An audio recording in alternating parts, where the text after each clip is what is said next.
Pemirsa, tersangka Ikomang Arya Pangestu alias Mang Yo, pelaku penembakan di rumah anggota DPRD Badung di Banjar Senapan, Desa Carangsari, Petang, Badung, mengaku sakit hati karena mau dilaporkan pencemaran nama baik oleh korbannya.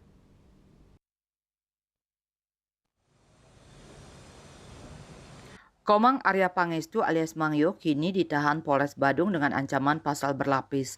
Kapolres Badung AKBP Teguh Priyowasono menjelaskan bermotif karena mau dilaporkan kasus ITE terkait pencemaran nama baik di media sosial oleh korban Iputu Oka Pratama alias Yudik membuat pelaku menjadi sakit hati terhadap korban.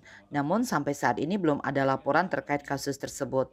Pelaku berencana membunuh korban dengan meminjam senapan airsoft gun milik temannya. Saat korban berada di rumah Artawe, pelaku langsung ke TKP dan melepaskan tembakan saat korban hendak keluar lewat pintu gerbang di TKP sebanyak 3 kali yang mengenai daun pintu dan tembakan ke atas. Berdasarkan laporan kejadian itu, tim Opsnal Satreskrim Polres Badung mendatangi TKP.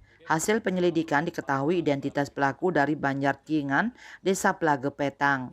Petugas memburu pelaku dan melakukan penangkapan di rumah kakaknya di wilayah Batu Bulan Gianyar. Sedangkan senjata airsoft gun disembunyikan oleh pelaku di tempat kerjanya di wilayah Ubung dan Pasar Utara.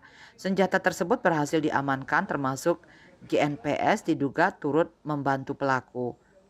Melakukan percobaan pembunuhan dengan modus operandi atau dengan cara melakukan penembakan dengan menggunakan senjata airsoft gun ya, atau senjata angin laras panjang.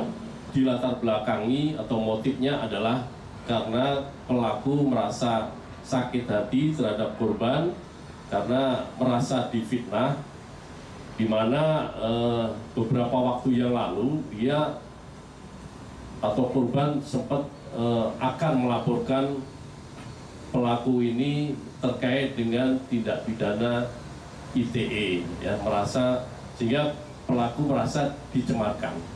Namun ini belum sampai terjadi laporan.